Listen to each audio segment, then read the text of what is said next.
shouldn't joke around. Anyway, we'll have the invocation by Audrey and then the Pledge of Allegiance by Trent. Our dear gracious Father in heaven, we're thankful for this opportunity to meet together and with thy help serve our community. We're thankful for all those who have prepared and prepped for this meeting and for the material that we're going to cover. We ask for thy help and guidance and in collaborating and communicating thoughts and ideas and finding those things that might, and bringing up those points that might help us make it clear and positive impact for our community. We're thankful for the camaraderie that we share and working together in our different viewpoints. We pray for that spirit to be present here again today, and we pray for those who are not with us and that all might go well for them and returning. And we say these things in Jesus' name, amen.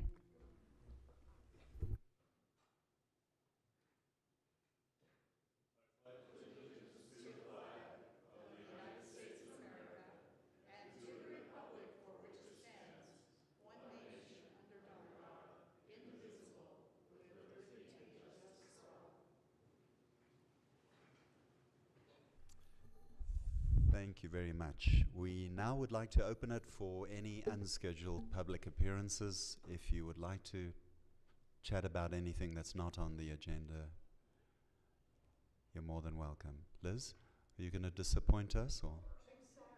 I'm sorry. I think we could live without that. Brilliant. Okay, we'll close that. Approval of meeting minutes, 27th of May, 2025. Does anybody have any comments, complaints? Okay, would anybody like to make a motion? I move to approve the meeting minutes for May 27th, 2025. Second that. Okay, so Audrey and second by Sherry, and roll call if we could. Yes. Yes. Yes. Yes. Yes. Okay, that concludes consent items. And now, as briefly and succinctly as we possibly can, if we could zoom through the PO Zone Daycare Development Agreement. We can get through this one very quickly because they weren't ready for for this meeting, so they've asked to continue it. So Excellent. we would ask to continue it to next meeting. Right, would anybody like to make a motion? I move that the Planning Commission continue this item and the public hearing until the July 22nd, 2025 meeting. Second. All right, thank you very much. Let's do roll call on this, please. Yes. Yes. Yes. Yes. Yes. Yes. And next. All right, we now have a Development Code amendment. Same maxim, please, if we could peruse this with alacrity, it would be brilliant. Happy to. This is a cleanup code thing. Just Highland doesn't have expiration dates for most of the land use permits. We do for conditional uses, subdivisions, and building permits under state and building code. And we've had some issues with some applications just kind of remain hanging out there for a long period of time. We'd like to close those out, let people know we're going to terminate this, so either get moving with it or it's going to expire, you're going to start over again. So that's the long and short of it. State law allows us to do this, but state law just gives us a reasonable diligence guideline, so we'd like to set for staff, so we're not trying to make subjective calls. We have something in our code that's a little more specific that we can hold people to.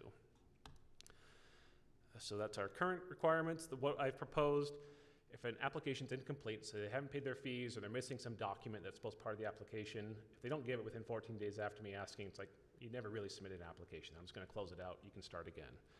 If their application's complete, but they're not moving forward, you know, we've sent them back a review comment on a site plan, and they haven't gotten back to us for 6 months, we'll say, get it to us. And also say, we also have 14 days notice. We'll let them know, we're going to close this out if you don't get us something in the next couple of weeks. And then if anything actually does get approval, we'll give them 1 year to begin construction. And then if it kind of lapses for a 1 year period after they start, then we'll say, finish this up or let's close it out. So anything that's kind of ongoing, we're not going to have any concerns about, but it's just where we've had development that starts and then just kind of lags for a couple of years. We want to be able to say, move it on, or let's end this and you'll have to start again. We have provision for extensions. It'll be the same approval authority who approved the original application, so they'll be familiar with it. And I'm the one who gets to issue all the letters to people saying we're going to lapse your application. And just as a practical effect, for everything that's pending now, I'm going to send a notice out to those that are active saying, here's your new deadlines, and basically give them, from whenever the council approves it, the full time to move forward, and then start doing it more consistently going forward. So any questions on what I'm proposing with this? I have a question, Robert. Yes? I like eliminating the subjectivity of it, the fuzziness of the.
Multiple years. If what constitutes inactivity, is it just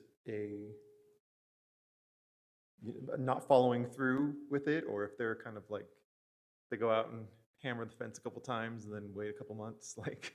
I mean, honestly, that will count as activity. We had that with building permits. We've had some that they got issued, and then every 4 to 6 months, they do another little step and ask for another inspection on it. And it's like, well, they're still building, I guess. And it's not really meant to be punitive. We just don't want to have a bunch of applications that sit there with nothing going on. Rob, would you also walk us through, and I know this only applies in certain cases, but especially the stuff that we see, where someone's doing plat amendment or approvals, in the new and improved structure, there is a sort of state-imposed deadline on the city's ability to respond, and without going into too much detail, can you give us the 10,000-foot review, please? This, both for building permits and subdivision plats, there's now kind of very strict timelines by the state for us to, so subdivisions, they submit an application. If it's final plat, we essentially have 20 business days to review their civil plans and get them comments back. And then they have a certain amount of time to get it back to us, and we have 4 rounds of that before approval either has to be given or denied. So a lot of those were actually on pretty strict timelines. So subdivision plats I'm not too worried about, because now we've got marching orders on that one. But it's all the other ones where it's just kind of loose that we want a little more guidance on. Yeah, thank you, Rob. And that was more to address any questions we might have about the city not pulling up their socks. That they really do have a sort of obligation that is imposed, because the consequences are, which had never happened, but let's say the city engineers didn't respond, the developer would then say, time's up, and I'm going to build it the way that I proposed it, and you never commented back, and so you get your 20,000 pink colored Barbie doll house, whether you like it or not. Yep. So how does this affect on a resident's personal improvement of their property situation, where they are like a fence permit or improvement of their own personal property, finishing a basement, blah, blah, blah? So like basement, outbuilding, construction, that's all building permits. So nothing really changes for them. It's the same process. Fences, we don't inspect them once they're done, except for like development type fences. So for everyone who's gotten a fence permit, nothing changes. We've just had, actually just in the last couple of months, a couple of fence permits that were issued like 2 or 3 years ago. And our code has changed a little bit since then. And we got neighbors saying, oh, they're building a fence and it doesn't quite meet. And I look back like, well, they have a fence permit and it doesn't expire. So they're still meeting that. What I do is just put on the permit, you have 1 year to build your fence. I mean, fences usually don't take that long. And then that way, it's not that we're going to really police it, but if a problem happens after a year, we could say, you needed to come talk to us. We can actually shut that down if we needed to. Most of the time, the code's not going to change. It's not going to affect anything. We'll say, great, come in and talk to me. I'll give you an extension on your fence permit. And that's easy. Any other questions, commissioners? All right, given that this is a legislative change, we'll need to hold a public hearing. So let's open that for any public comments.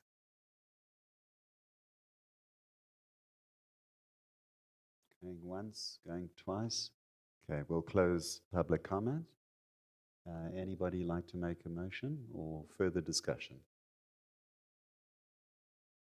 I'd like to make a motion. I move that the Planning Commission recommend adoption of the proposed amendments related to expiration of land use approvals and applications. Second. Okay, roll call. Yes. Yes. Yes. Yes. Yes. Yes.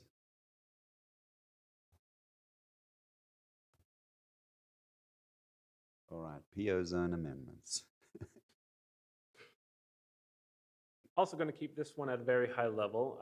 In the packet, there was 40-odd pages of proposed amendments. I don't expect you to have digested all of that. This is a discussion item only. We're not asking necessarily for public feedback, or we definitely don't want you to make a decision tonight. But I wanted to make sure I was in the right, where you wanted me to go with this. So I'm putting it out there, and then I want to share it with residents and developers of the property to see what their feedback is as well. So just as a high level, we rejected that developer proposed amendments, and Planning Commission Council directed staff to prepare it for ourselves, so we can lead out on it.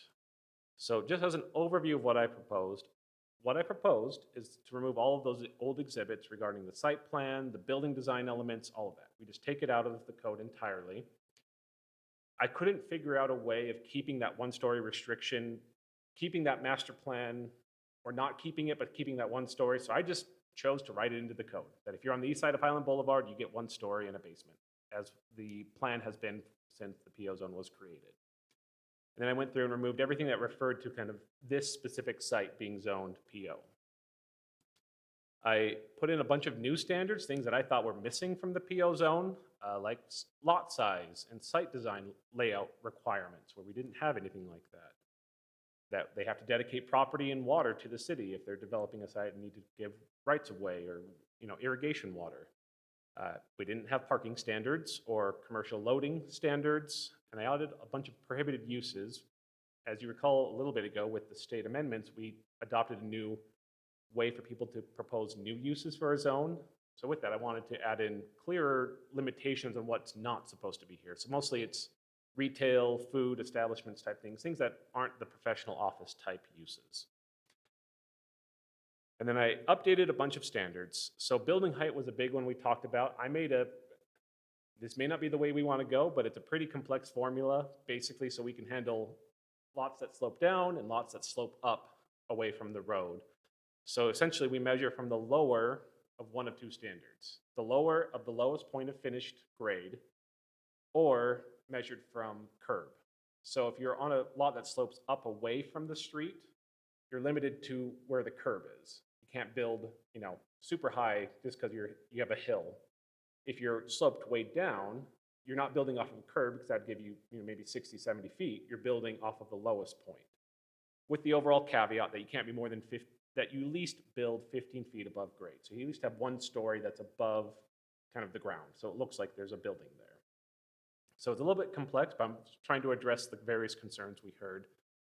I threw in xeriscaping requirements for landscaping and a preference for natural or open space around the PO zone, and updated our fencing standards to align with our fence code, and also to generally discourage fencing unless it's for privacy or screening needs. Like the daycare will need it for security for children. Generally, we don't want, my understanding is, and this is how the original code is written, is it's supposed to kind of feel more open, more residential style, so we don't want to have strict walls everywhere in the PO zone. So that's what I proposed there. And then I went through all of the building and site design and architectural design requirements, incorporated a lot of what Commissioner Abbott had proposed. So there's a lot of changes to landscaping and hardscape requirements, grading and retaining walls, facade, entrance, ornamentation standards, fenestration, windows and doors. Roof design, I'd still left in that you could do a flat type roof, and that's a point of discussion for you all to consider. And then included the building massing of how much, you can't just build a square, you need to have elements that are 1-story and 2-story built into it. So there's a lot of standards in there, and I'm going to invite you all to look through those and give me any comments. But I had a few questions specifically for you all to address. We have that PO zone area next to Lone Peak High School. Should we keep that PO zone and make sure our code allows that kind of building? Or should we just rezone that to residential professional and keep that out of the PO zone entirely? And that's the building that's on the top there. It is a good example of kind of the massing requirements we're talking about, where you have portions that are 1-story, but a portion that's also 2 stories. But is that what we want for the PO zone? And Rob, just to clarify, that Lone Peak, what does it extend to? Does it extend to that house to the south, Dr. It Tim? is just that lot. Yeah, it's just that solar. It is one lot that got zoned PO. Yeah, I mean, I don't know what anybody else What thinks. else is left near it? Is any of it within that high-density complex? Nothing? None of it's part of Ridgeview. A little bit to the south is the Wild Rose commercial portion. I mean, we've talked in the general plan that might be an area that's worth expanding the commercial zone, just because it's already a higher use area, and a lot of it's converting to commercial. It may be worth keeping it as PO, incorporating standards that, if that's what we like, and then expand the professional office zone along that side of 4800 West. No, yes. But maybe we just say, let's not worry about trying to mix up our kind of Highland Boulevard PO zone with that down there. But it does look like anyone with driveways going onto that highway are just going to be disappearing. They are. Oh, UDOT's definitely discouraging driveway connections there. Audrey, can you make sure your microphone is on? Yes. Thank you. I was going to say, everyone is trying to escape entering onto that highway, often on a driveway, it would need to be commercial. From a simplicity point of view, my personal opinion would be anything we could do to collapse or simplify. And so that, the building, I forgot the name of it, but the old age home or the memory care, Highland Glen, if we could somehow fold from there down into just something simple and consistent with some other zones. I don't know if it's possible, but It very well could be, and it may be something that we have kind of the PO zone, we have the residential professional zone, which is very similar to it, and maybe we just collapse those into one zone that has the same uses, but we have very specific design standards, what we're talking about now, and just make that all the same thing. yeah, because from the McDonald's up to Highland Glen, if that was all consistent, that would make the most sense to me. But Rob, can you clarify what professional residential includes, what that entails? Residential professional includes only a few areas in the city. I'll pull up the zoning map for you all to review. It's a great question.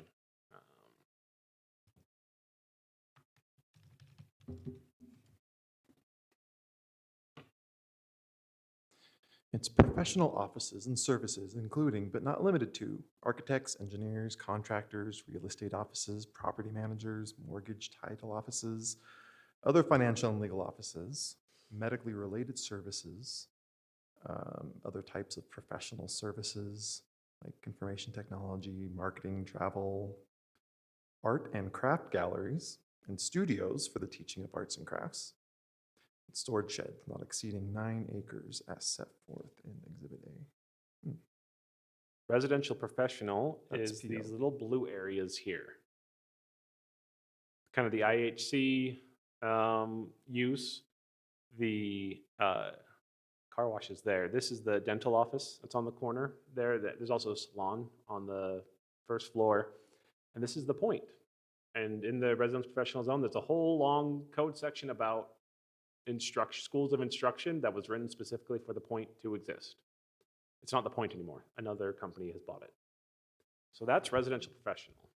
Yeah, because that's like the only, between PO and RP zones, that little addition of the education and institutions, and then obviously the residential component. Are those like the two main differences, Those are the only real right? differences. Okay. What is that Norton Training Center over there by the Canyon Chiropractic and Ace? So Just that's right all outside in here. in the town center. I'm just wondering what that zone, that kind of office. So we have the Macy's area is the C1 zone. The Highland Main's across the street and the Little Caesars and all of that, that is CR zone. The Myers area is town center commercial. And then there's another town center. It's Our the town center code orange, is isn't it? really confusing. There's a whole list of uses that got broken into sub-districts for it. It's not a very easy thing to follow. So it's the red area by Ace Hardware. Yep. That. So it's town center. It's one of Okay. the sub-districts of the town center Okay. zone. I was just thinking of the kinds of businesses. Anyway, okay, thank you. Does the residential professional, the outsides of the buildings, is there a difference between the PO zone and that? Are they required to do more things to make it look more residential or anything like that, or is it the same? Currently, the residential professional is less strict than the PO zone. The PO zone is much more strict, mostly because we have all those very specific building design standards. But if we change that, we could marry them up. The residential professional is more, I think, more anticipated to be more kind of commercial looking, like the buildings we have now, like the dental office and the point where it's not a residence, like it doesn't look like a home per se. Well, and that might be a reason to keep them separate since, yeah, since the PO zone, the actual look of it has been such a very scrutinized element of the zoning, and because it needs to be something very specific for the area that we're talking about. Not the Sundwald Medical Center area, the daycare area. Rob, without boiling the ocean, I mean, we're a little city and we've got this pretty insanely complex. Is there any possibility, without boiling the ocean, of somehow taking what we have and just simplifying it into, I know this is outside the scope of what we're discussing right now, but it just almost begs, please simplify me. I have I don't know if it's a pipe dream or not, of making a single residential zone that is just a chart of, if you're R120, here's your setbacks and sizes, and it's just one zone rather than three. And same for commercial, where it's just, here's your different areas where uses are allowed or not, and it's just one process rather than 5 different little zoning things. That's a much larger project to get to, though. I think it would be wise possibly to just keep it in the PO zone, that little piece that's by all those residences by Lone Peak. That's my opinion. Are you comfortable with, so that top building there, if, say, up on Highland Boulevard, they propose something like this, are you comfortable with this kind of design going in over there? So I think that maybe that's just the answer. We do like that. It has good variation. It's not a square. So that's the type of thing we could use. Great. You always feel free to give me feedback if you disagree with that as well. I propose taking out all exhibits. We don't have a separate document for it. Do we want any kind of design exhibit? Do we want, say, these 2 pictures as, here's the examples of what we're talking about? Or do we just say, you know, informally, if someone tries to apply, look at the buildings that exist there, and you can match those and also follow our code? More of the second, less of a separate document related to it? I like visual, as long as they are not tied completely to it and they know that they can just get an idea I'll keep it as an example. I definitely want to say, like, these are what we like. I can definitely do that. I'm also going to throw the daycare in there once we get their final thing, because I think that'll fit into this as well. Any concerns with the building height or the one-story restriction, as I've kind of talked about those? I struggle with that one, especially over there, because if you're pulling from the highest grade on the very back, and it's like here, you're not gonna be able to get anything but a flat roof on whatever that building is by the time you get to the top. Or it's going to be a very, it's not gonna look like the other ones. And I know how difficult it was to get to that, but I think that's a little bit extreme. But the curb, yeah, I think that's great, and I think that works pretty much in every example, because in order for someone to park, you've got to have the curb and the access to the building at a fairly consistent level. That is true. And so the back's going to be 60 feet tall.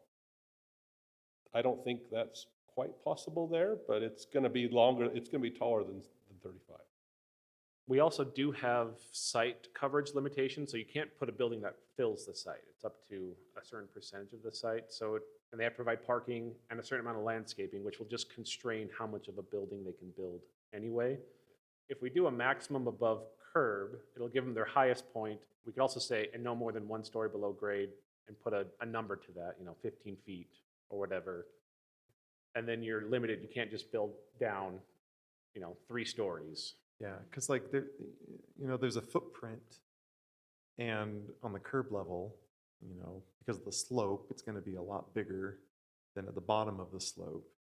And it just seems like starting from the lowest point really restricts even more the kind of building and the kind of square footage they can get. Especially with the trail system that's over there. At least on the Highland Boulevard area. So, And we're really only talking about one building lot left that this even applies to. 2. There is 2? There's 2. The one side. South of the church, and then the one that we've been talking about forever. Yeah, but there's no goalie behind the other There's one. not. So Only it's- one lot has that goalie, and that's, I would be fine with that rule, except for in the extreme example we have. From my point of view, I'm okay with everything you propose. The only suggestions would be if we don't need to hard code something in there that's an exception, but just point them to Highland City Code. So height, point them to current code height, or the same thing with landscaping as per, which currently is xeriscaping in any case, so that if in the event we do change something down the road, you don't have to go back and try and troubleshoot backwards.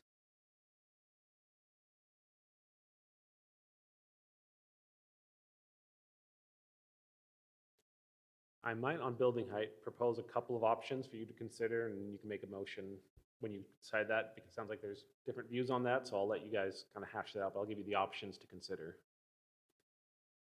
And then if there's any other design considerations you want to discuss about the PO zone at this moment. Otherwise, next steps, feel free to share the document. I'm going to send out a notice. I'm going to put it on our website and send a notice out to the property owners of the PO zone, as well as residents nearby, and invite them to look at it, provide comments. July 14th kind of be the deadline, which gives it 2.5 weeks. That way I can have enough time to actually review, incorporate, and then put it into our packet for the July meeting. So feel free to share it with anyone, gather any comments. So, Rob, one of the mandates in these potential changes for the PO zone here was in the packet was ensure the zone is more generally applicable to any property that may be zoned PO.